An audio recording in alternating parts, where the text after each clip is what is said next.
Olá, como vai? Tudo bem? Meu nome é Antônio Juliano Breiner, patrocinado pela revista Triponto.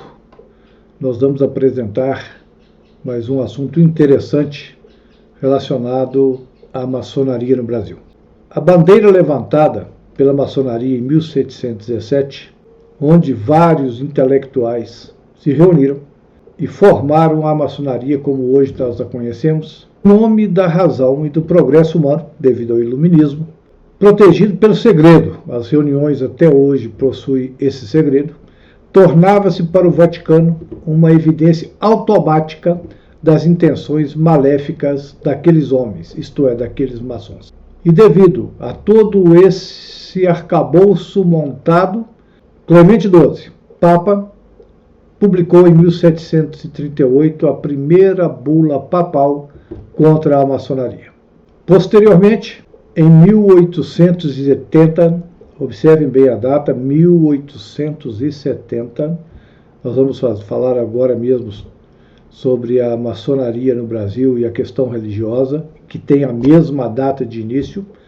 Vítor Emanuel II, junto com os Giuseppes, Giuseppe Mazzini, Giuseppe Garibaldi e Giuseppe Verdi, construíram toda uma luta contra o poder aristocrata do Papa. E isso aconteceu fazendo com que o Vaticano, que tinha um território muito grande na Europa, fosse reduzido ao tamanho que é hoje dentro da Itália. Mazzini foi o intelectual, carbonário e maçom, que desenvolveu toda essa ideologia para que houvesse uma libertação da Itália do poder papal. Junto com Garibaldi, herói de dois mundos. Vocês lembram muito bem que Giuseppe Garibaldi, lutou na Guerra dos Farrapos do Brasil. E Verdi foi um músico fenomenal. Então, em 1861, Vítor Emanuel II invadiu os territórios pontífices e tinha como Papa da época Pio IX. Observem que o Papa Pio IX também fez uma bula papal extremamente restringindo toda a atividade maçônica na igreja, praticamente tornando-os, como anteriormente, excomungados.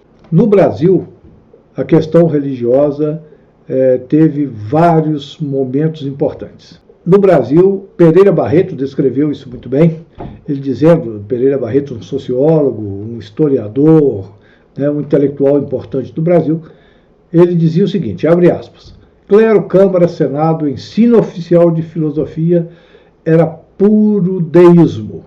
Lembrar que a Igreja Católica Apostólica Romana é teísmo. Envolve a sociedade ilustrada. Então todos os intelectuais da época, mesmo do clero, estavam envolvidos com o deísmo.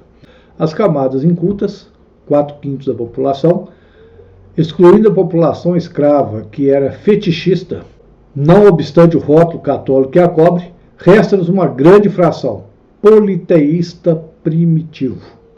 Então não vemos em nenhum momento teocracia ou a teologia sendo estudada, e sim o deísmo, o politeísmo, fazendo com que houvesse, desde essa época, um sincretismo religioso na sociedade brasileira. A questão religiosa iniciou-se no Brasil em 1871.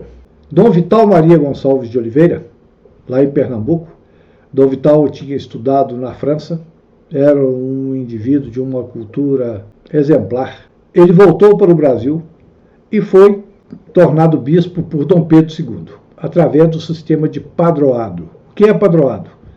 A coroa era responsável pela manutenção dos padres e bispos, todo o clero, com um determinado salário, e a própria coroa que indicava para os cargos esses religiosos. Além disso, toda a lei que viesse oriunda de fora, principalmente do Vaticano, tinha que ser aprovada por Dom Pedro II.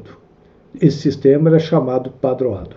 E Dom Vital também chegou ao Brasil, voltando lá dos seus estudos na França, e tornou-se bispo em Pernambuco. Porém, ele era reformista, chamado ultramontanista. Ele seguia religiosamente as leis provindas do Papa de Roma. E então, baseado nessas bulas, proibiu que os maçons participassem das sociedades católicas da época. E isso fez com que houvesse um confronto com as leis da coroa, que não permitiam isso. Então, Dom Vital expediu normas proibindo que maçons participassem das associações católicas em Pernambuco. Também ele tinha um jornal que chamava União, e esse jornal criticava abertamente os maçons. Em contrapartida, a maçonaria em Pernambuco também tinha um jornal, chamado Família Universal, que também tecia críticas contundentes a Dom Vital. Toda essa questão foi colocada no Brasil em 1871.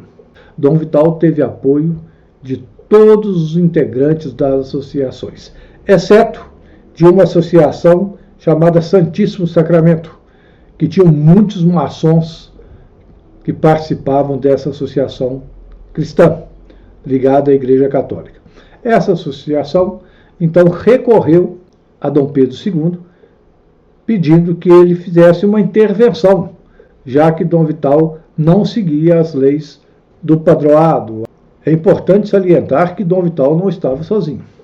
Também Dom Antônio Macedo Costa, bispo do Pará, também fez os mesmos decretos, as mesmas interdições nas associações do Pará, impedindo que os maçons participassem dessas associações católicas. E eles deram 1 ano para que os maçons ou saíssem da maçonaria ou deixassem essas associações. Também fazendo coro a Dom Macedo e a Dom Vital, Dom Viçoso e Mariana.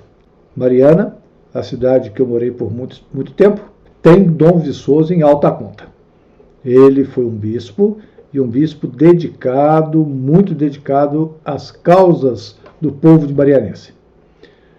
Dom Viçoso, Dom Antônio Ferreira Viçoso, era português, veio para o Brasil no início aí de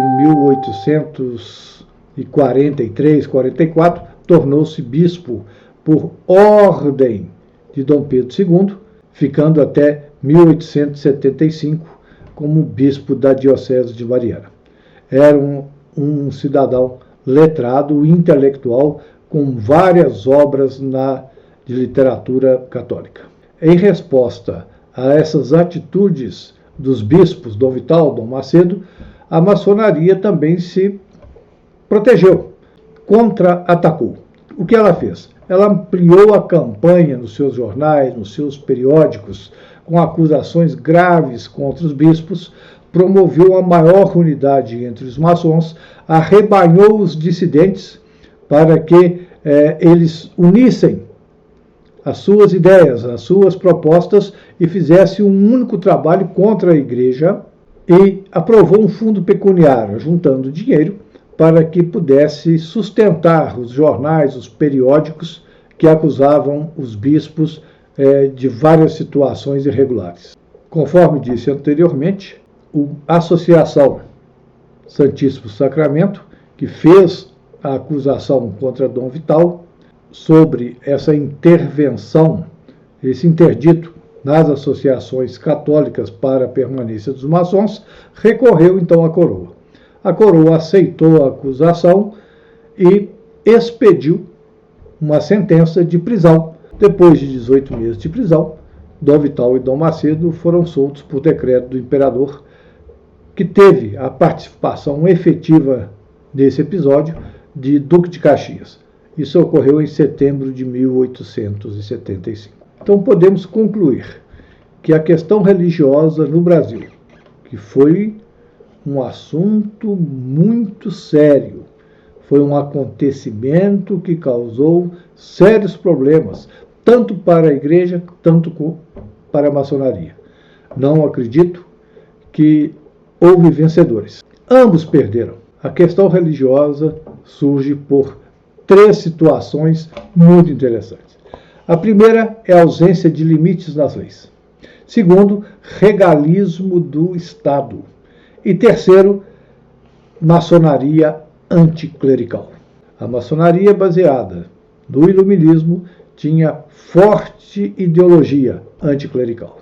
Meus irmãos, esse assunto é um assunto muito interessante, é um assunto que nós devemos conhecer com profundidade para que nós tenhamos posições adequadas, que nós tenhamos posições baseadas na história, posições baseadas nas leis que regem ambas as instituições. Espero que você tenha gostado do nosso assunto, da nossa 10ª preleção.